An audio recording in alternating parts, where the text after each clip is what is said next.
क्यों होते हैं भगवान जगन्नाथ 15 दिनों के लिए बीमार? जी हाँ, उड़ीसा राज्य में स्थित, भारत के उड़ीसा राज्य में स्थित भगवान जगन्नाथ की जो मंदिर है, वह उस मंदिर में 15 दिन बीमार की अवस्था में रहते हैं। इसके पीछे एक पौराणिक कथा है। इस पौराणिक कथा को हमें जानने की जरूरत है।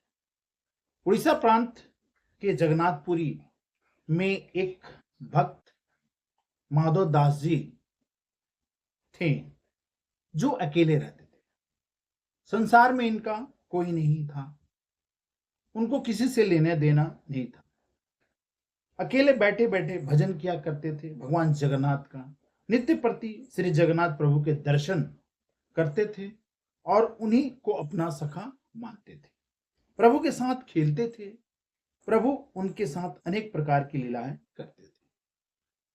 प्रभु इनको ऐसा एक चोरी करना भी सिखाते थे। भक्त माधव दास जी अपनी मस्ती में मग्न रहते थे।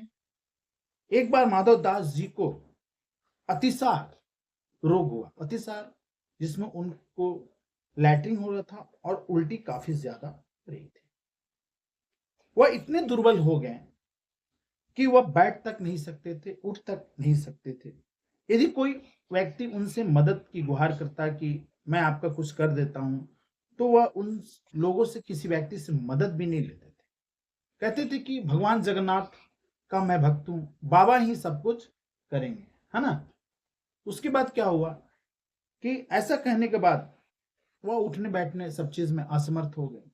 कपड़े में वह लैट्रिन कर देते थे, उल्टी कर देते थे, कपड़ा खराब हो जाता था, शरीर खराब हो जाता था। ऐसी स्थिति में भगवान देखें और भगवान जगन्नाथ एक दूसरे रूप में आकर उनकी सेवा करने लगे। सेवा करते करते काफी समय 15 दिन बीत गया। 15 दिन बाद अचानक माधव दास जी ने भगवान को पहचान लिया। कहा, प्रभु ये क्या, आप मेरी सेवा कर रहे हैं, आप तीनों लोक के स्वामी हैं और आप मेरी सेवा कर रहे हैं। आप तो चाहते तो मेरे रोग को ऐसे ही ठीक कर देते। तब उन्होंने कहा कि आदमी को अपने प्रारब्ध का भोग भोगना ही पड़ता है। यदि प्रारब्ध का भोग वह नहीं भोगेगा तो अगले जन्म में उसको पुनः जन्म लेना होगा प्रारब्ध का भोग भोगने के लिए।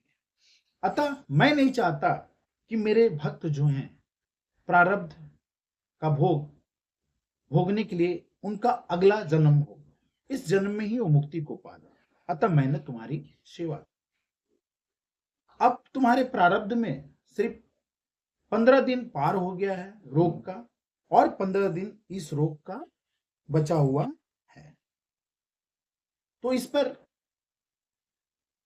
मैं ये जो रोग है 15 दिन का, मैं अपने अंदर इसे ले लेता हूं।